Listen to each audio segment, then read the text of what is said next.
La mort définitive du Colisée est maintenant annoncée. Sa démolition commencera dès le mois de mai prochain.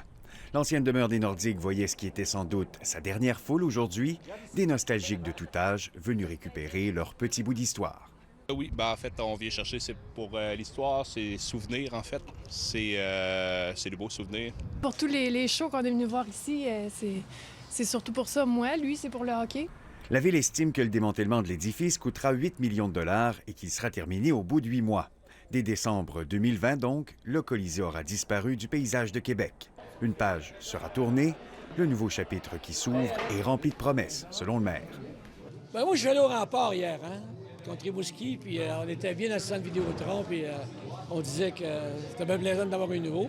Moi, ça va là, mon deuil est passé. Merci, M. Savard. Le Colisée peut se vider de ses sièges, mais l'attachement des partisans pour l'endroit demeure impossible à déboulonner. Tous ceux présents avaient une anecdote à raconter.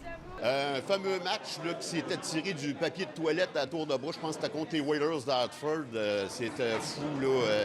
Le but de Peter Stachny contre les Whalers d'Hartford, quand il est parti en plein milieu de la glace, un gant parti, puis il a joué Mike Liu.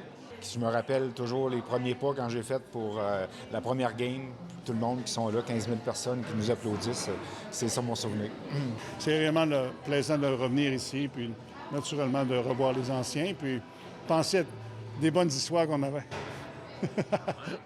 La ville espère récolter 400 000 $ en vendant les sièges, une somme qui servira à financer la démolition du Colisée.